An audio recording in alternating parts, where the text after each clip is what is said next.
আজকের ইসেটা খুবই theoretical boring একটা ইসে আগের থেকে বলে নিতেছি, মানে সব বাংলা পড়া। তো কিছু স্লাইড আছে, আই উইল জাস্ট মানে স্কিপ।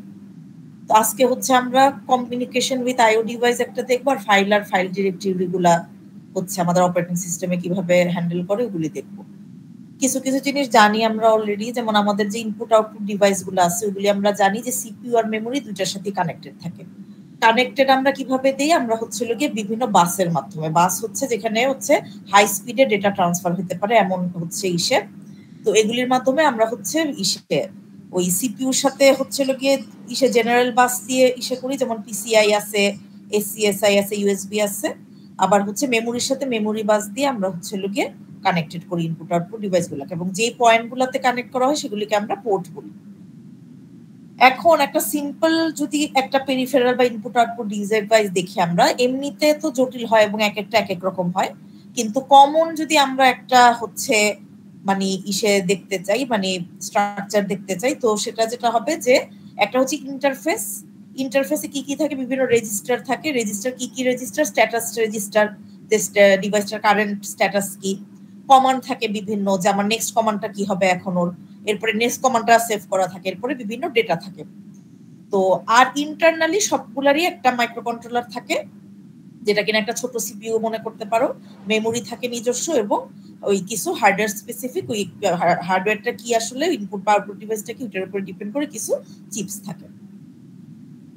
আচ্ছা, তো এখন হচ্ছিল গিয়া আমাদের অপারেটিং সিস্টেম হচ্ছে কিভাবে এই রিড রাইট গুলা করে। একটা হচ্ছে যে আমার মনে করো যে অপারেটিং সিস্টেমের এই আইও ডিভাইস গুলোতে রিড বা রাইট করা দরকার। তো একটা হচ্ছে এক্সপ্লিসিট আইও ইনস্ট্রাকশন থাকে, যেমন আমাদের 8086 মাইক্রোকন্ট্রোলার যদি আমরা ল্যাবে করে থাকি, আমরা জানি যে এখানে ইন আউট এমন টাইপের ইনস্ট্রাকশন থাকে ইনপুট আউটপুটের জন্য। এগুলো হচ্ছে আমার সরাসরি ইনপুট আউটপুটের ইনস্ট্রাকশনের মাধ্যমে। আরেকটা হচ্ছে যে আমার মেমোরি ম্যাপিং এর মাধ্যমে আমার মেমোরির একটা নির্দিষ্ট অংশ আমি ইনপুট আউটপুট ডিভাইসের জন্য সেভ করে রাখবো, ওইটা আমি অন্য কাউকে ইউজ করতে দিব না। এবং রেজিস্টারের হচ্ছে ওই এই মেমোরি লোকেশনের মতোই হচ্ছে গিয়ে ইসে করবে, এবং ওইখানে হচ্ছে গিয়ে সিম্পলি হচ্ছে ওএস হচ্ছে ইসে ডেটা রিড বা রাইট করতে থাকবে। তো এটা হচ্ছে মেমোরি ম্যাপিং এর মাধ্যমে। এখন দেখো সিম্পল যদি একটা মানে ইনপুট আউটপুট রিকোয়েস্ট ইসে করতে হয়, তো যেটা হয় যে সিপিইউ কে কন্টিনিউয়াস চেকের উপরে রাখতে হয় যে ডিভাইসটার স্ট্যাটাস কি বিজি কিনা। তো যখন ডিভাইসটার স্ট্যাটাস হচ্ছে বিজি হবে না, তখন হচ্ছে লোগো যেটা করে যে রাইট ডাটা টু রাজার রেজিস্টার। সিপিইউ যেই ডেটাটা হচ্ছে ইনপুট বা আউটপুটের জন্য দরকার ওইটাকে হচ্ছে গিয়ে রেজিস্টারের মধ্যে রাইট করে। এরপরে সিপিইউ কমান্ড করে যে আচ্ছা এটা তুমি এখন রিড করো বা রাইট করো, হয় ইনপুট আউটপুট হিসেবে দেখাও বা ইনপুট হিসেবে রিসিভ করো, আর নাহলে আউটপুট হিসেবে ইউজারকে দেখাও, এই কমান্ডটা দেয়। তো এখন এই যে পুরো প্রসেসটা বললাম, প্রসেসটা সিম্পল, যে সিপিইউ প্রতিটা ইসেকে হচ্ছে ডিভাইসকে চেকের মধ্যে রাখবে যে বিজি কিনা। যদি হচ্ছে মানে বিজি না থাকে তখন হচ্ছে ওর রেজিস্টারের মধ্যে ও লিখে দিবে কি ডেটা হচ্ছে গিয়ে রিড বা রাইট করতে হবে, এবং এরপরে হচ্ছে ডিভাইসটাকে কমান্ড করবে যে তুমি এখন এই ডেটাটাকে রিড করে হয় ইনপুট হিসেবে দেখো, বা ডেটাটাকে তুমি তোমার আউটপুট হিসেবে শো করো, অথবা তুমি ইনপুট হিসেবে রিড করে নাও।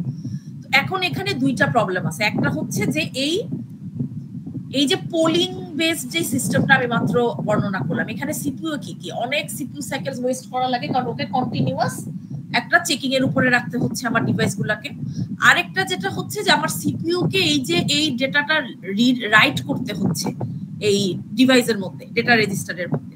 তো এইটাতে দেখা যায় এই দুইটা প্রবলেম ক্রিয়েট হয়। একটা হচ্ছে যে অনেক সিপিইউ সাইকেল নষ্ট হয়, আরেকটা হচ্ছে যে সিপিইউ এর টাইম লাগে এই ডেটাটাকে হচ্ছে রেজিস্টারে ইসে করতে, ওই রেজিস্টারে রাইট করতে। তো এই কারণে আজকাল মডার্ন যে ইনপুট আউটপুট ডিভাইসগুলো আছে ওরা এখন এই মাত্র যেই পোলিং সিস্টেমটার কথা বললাম এটা ইউজ করে না, ওরা দুই ভাবে জিনিসটাকে হ্যান্ডেল করে। প্রথমে আমরা আসতেছি এই যে সিপিইউ সাইকেল যে ওয়েস্ট হচ্ছে, এই অবস্থায় যেটা হয় যে সিপিইউ মনে করো প্রসেস 1 কে রান করতেছিল, তো আমরা দেখছি যে প্রসেস 1 রান হচ্ছে বিজি ছিল, যখন হচ্ছে হলো গিয়ে প্রসেস 1 এর বিজি স্ট্যাটাস ইস্যু হচ্ছে, তখন হচ্ছে গিয়ে এই মনে করো যে এটা প্রসেস 1 রান হচ্ছিল, তো সিপিইউ হচ্ছে পোলিং করতেছিল যে ওর এখন রিড রাইট করা লাগবে। তো তখন হচ্ছিল কি এই টাইমটাতে হচ্ছিল কি আমার হচ্ছে সিপিইউ সাইকেলটা ওয়েস্ট হচ্ছে। এটা হচ্ছে আমার প্রবলেমটা। সলিউশনটা হচ্ছে যে আমার যখন এরকম কোন একটা ডিভাইসের জন্য এরকম ইনপুট আউটপুটের ইসে আসবে, আমি একটা ইন্টারাপ্ট জেনারেট করব। ইন্টারাপ্ট জেনারেট করলে যেটা হবে যে ওই ডিভাইসটাকে হল্ট করে দেওয়া হবে, তখন আমি অন্য আরেকটা ডিভাইসকে হচ্ছে লগে এই সিপিইউর মধ্যে রান করা শুরু করবো, অন্য একটা প্রসেসকে জায়গা দিব। এবং যখন ওর কাজ করা শেষ হয়ে যাবে তখন আবার আমি আগের প্রসেসের মধ্যে যাবো। এভাবে ইন্টারাপ্টের মাধ্যমে আমরা প্রথম প্রবলেমটা সলভ করতে পারি। এখানে হচ্ছে ইন্টারাপ্ট কিভাবে কাজ করে এটা বলা আছে, এটা আমরা আগে পড়ে আসছি যে আমাদের একটা ইন্টারাপ্ট ডেসক্রিপ্টর টেবিল থাকে, প্রতিটা ইন্টারাপ্টের জন্য ওখানে আমার মেমোরির কোন লোকেশনে যাইতে হবে, যাওয়া লাগবে। তো এইভাবে আমরা ইন্টারাপ্টটাকে হ্যান্ডেল করি। এখন আরেকটা যেটা প্রবলেম ছিল যে সিপিইউর একটা সময় যায়, এই যে ডেটাটাকে রাইট করতেছে এটাতে একটা সময় যায়, যে সিপিইউ ডেটাটা রাইট করতে একটা সময় যাচ্ছে। তো এইটা আমরা যেটা করি, ডিরেক্ট মেমোরি অ্যাক্সেস নামের একটা হার্ডওয়্যার আছে, ডিরেক্ট মেমোরি অ্যাক্সেসকে দিয়ে আমরা হচ্ছে গিয়ে এই রাইটের কাজটা করাই। এই যে রাইটের কাজটা ডিরেক্ট মেমোরি অ্যাক্সেস করলে যেটা হয় যে আমার সিপিইউ সাইকেলটা ওয়েস্ট হচ্ছে না, এই টাইপটাতে হচ্ছে গিয়ে সিপিইউ অন্য একটা প্রসেসকে বা ডিভাইসকে হচ্ছে জায়গা করে দিতে পারে। এরপর আসতেছে আমার ডিভাইস ড্রাইভার। আমরা যখন উইন্ডোজ সেটআপ দিই এরপর আমাদের কি বিভিন্ন ড্রাইভার ইনস্টল করা লাগে। ড্রাইভার গুলো হচ্ছে এক একটা ইনপুট আউটপুট ডিভাইসের জন্য, দেখবা যে স্পিকারের জন্য ড্রাইভার থাকে, পরে হচ্ছিল গিয়ে তোমার কিবোর্ডের জন্য ড্রাইভার থাকে, সবকিছুর জন্য মোটামুটি ড্রাইভার থাকে। তো ওই ড্রাইভার গুলো হচ্ছে যে সিপিইউ একটা ডিভাইসের সাথে কথা বলার জন্য ওর নিজস্ব ভাষা, যেটা কিনা ওএস এর কোডের মধ্যে, ওএস এর যে মেইন কোড ওইখানে হচ্ছে ডিভাইস ড্রাইভারের কোডটাকে রাখা হয়, এটার মাধ্যমে হচ্ছে একটা অ্যাবস্ট্রাকশন করা হয়। আন্ডারলাইনে সিপিইউ কিভাবে ডিভাইসের সাথে ইন্টারঅ্যাক্ট করতেছে এগুলি আমাদের ইউজারদের জানা লাগে না, আমরা জাস্ট আরামসে ডিভাইসগুলো ইউজ করতে থাকি। আর এর আন্ডারলাইন বিভিন্ন পজিক্স এপিআই আছে, জেনারিক ব্লক ইন্টারফেস আছে, এগুলি আমাদের হচ্ছে ইসেতে রাখা লাগে না, মাথায় রাখা লাগে না, আমরা জাস্ট ড্রাইভার একবার ইনস্টল করে ফেললে পরে ইউজ করতে পারি। আচ্ছা, এরপরে হচ্ছে আমরা ফাইল সিস্টেমে আসি। তো ফাইল আমরা নরমালি তো হচ্ছে ইউজাররা মনে করো যে কোনো একটা ডিভাইসের মধ্যে, মানে যদি আমি আমার ফাইল ডিরেক্টরিতে যাই, এই যে বিভিন্ন ফাইল দেখতেছি আমি, মেইনলি আমার কিসেতে, আমার মেমোরিতে ফাইল যেটা হয় যে একটা লিনিয়ার অ্যারের মতো বাইটস এর মধ্যে ফাইলগুলোকে সেভ করে রাখা হয়, যেখানে কিনা ফাইলের বিভিন্ন ইনফরমেশনও সেভ করে রাখা হয়, যেটা আমরা ফাইলের আমরা জানি আইনোড নাম্বার আছে, পরে বিভিন্ন আরো ইনফরমেশন আছে, তো ওইগুলি সেভ করে রাখা হয়। আবার হচ্ছে কি ফাইলের ভিতরে ডেটাগুলোকেও সেভ করে রাখা হয়। তো ফাইলের আইনোড নাম্বার মানে হচ্ছে যে ফাইলের একটা ইউনিক আইডি, যে ইউনিক আইডি দিয়ে প্রতিটা ফাইলকে আলাদাভাবে আইডেন্টিফাই করা যাবে। প্রতিটা ফাইলের একটা ইউনিক প্রসেসের যেমন একটা প্রসেস আইডি থাকে, প্রতিটা ফাইলের সেরকম একটা ইউনিক আইডি থাকে, যেটাকে আমরা আইনোড নাম্বার বলি। এবং ঠিক একইভাবে ফাইলকে যেভাবে অপারেটিং সিস্টেম ট্রিট করে, ডিরেক্টরিকেও ঠিক একইভাবে ট্রিট করে। ডিরেক্টরিও অপারেটিং সিস্টেমের কাছে একটা ফাইল, যেখানে কিনা ওর কি কি ফাইল আছে এবং ফাইলগুলোর আইনোড নাম্বার কি সেটা সেভ করে রাখা থাকে।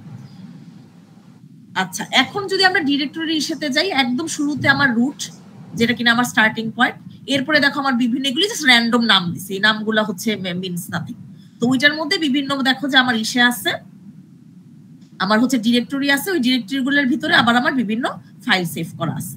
তো স্ল্যাশ দিয়ে প্রথমে শুরু হয়, এরপরে বিভিন্ন, মনে করো আমি যদি এই bar.txt যেটা ইসে ফাইলটাতে দিতে চাই, তাহলে আমি /foo/bar.txt দিলে হচ্ছে আমার এই ফাইলটা ওপেন হবে। আচ্ছা, এরপরে বিভিন্ন অপারেশন আছে ফাইলের, এগুলি তোমরা জানো, আমি এগুলি আর নতুন করে রিপিট করলাম না। ফাইল ক্রিয়েট করা, ওপেন করা, ক্লোজ করা, পরে হচ্ছে রিড করা, রাইট করা, এগুলি আমি হচ্ছে ইসে করতেছি। এই ডিরেক্টরির ক্ষেত্রেও আমার হচ্ছে মানে সিমিলার টাইপের ইসে আছে। এলএস নামের একটা প্রোগ্রাম আছে, আমরা ল্যাবের মধ্যে বলছিলাম যে এলএস দিয়ে যদি তুমি হচ্ছে ডিরেক্টরির নামটা দিয়ে দাও, তাহলে ওই ডিরেক্টরিতে হচ্ছে যা যা ফাইল আছে বা অন্য ডিরেক্টরি আছে ওগুলির নামটা তোমাকে হচ্ছে, এটা হচ্ছে লিনাক্স অপারেটিং সিস্টেমের ক্ষেত্রে হচ্ছে দিয়ে দিবে। আর যেহেতু অপারেটিং সিস্টেম ডিরেক্টরিকেও ফাইলের মতোই ট্রিট করে, এই কারণে এইটাও আগে আমরা একটু আগে যে দেখলাম যে create, open, close, read, right, এই ডিরেক্টরির ক্ষেত্রেও আমার এই সেম সেগুলো অপারেশনগুলো থাকবে। এরপরে আসতেছি হার্ড লিঙ্কে।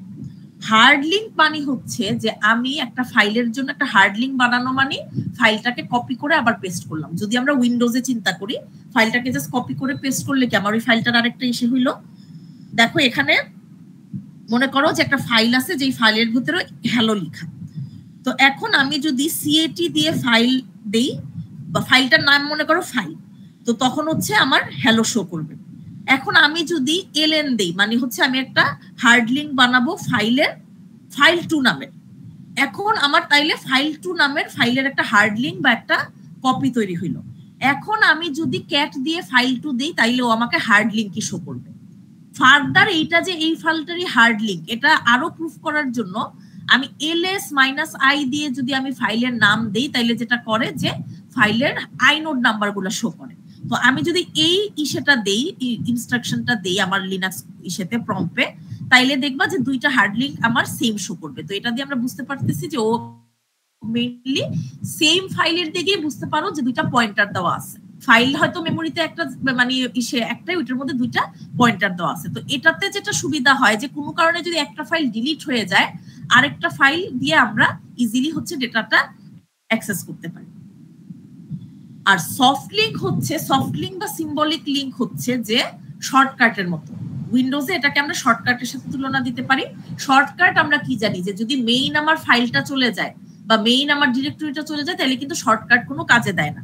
তো এখানেও সেম আমার যদি এরকম হয় যে মানে ln দিয়ে -s দিয়ে আমি মনে করো একটা সফট লিঙ্ক তৈরি করলাম, এখন যদি আমার একটা ডিরেক্টরি চলে যায়, মেইন ডিরেক্টরিটা চলে যায়, তাইলে কিন্তু আমার আর ওই আগের ডিরেক্টরিটা বা এই সফট লিঙ্ক গুলা কাজ করবে না। এখন হচ্ছে মাউন্টিং আ ফাইল সিস্টেম।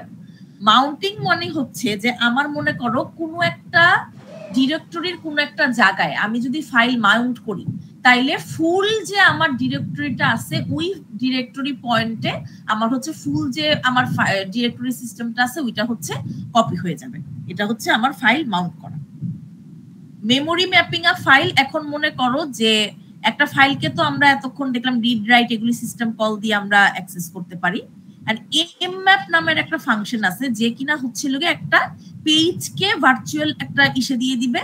আমরা জানি যে ভার্চুয়াল অ্যাড্রেস স্পেসের মধ্যে আমরা পেজ বলি এক একটা ইসেকে, তো একটা পেজ দিয়ে দিবে। এটা দুই ভাবে দিতে পারে, একটা হচ্ছে অ্যানোনিমাস একটা যে কোনো পেজ দিয়ে দিল, আরেকটা হচ্ছে হলো গিয়ে আমার একটা ফাইলের ডেটাকে একটা পেজের মধ্যে হচ্ছে জাস্ট হচ্ছে কপি করে রেখে দিবে। তো এমন করলে যেটা হবে যে ফাইলের যে ইস্যুগুলো আছে ওইগুলি সব হচ্ছে ডেটাগুলো আমার ওই পেজের মধ্যে এসে পড়বে। এভাবে করে mmap দিয়েও আমরা হচ্ছে ফাইলের ডেটাগুলোকে এসে করতে পারি। এই হচ্ছে আমাদের ইসে। তো আমাদের আর একটা লেকচার বাকি থাকে, ওই লেকচারটা হচ্ছে আমি কালকে চেষ্টা করব, কিন্তু কথা দিতে পারতেছি না কারণ কালকে আমার ডে লং ইসে থাকে, আমার ডে লং হচ্ছিল কি ইসে থাকে, তো হচ্ছিল কি কালকে কথা দিতে পারতেছি না। যদি তারপর আমি সর্বোচ্চ চেষ্টা করব অনলাইন একটা ক্লাস নিয়ে নেওয়ার। আর যেহেতু ক্লাসে হচ্ছিল গিয়ে আমি ওই মিটের খাতা দেখো বা হচ্ছিল গিয়ে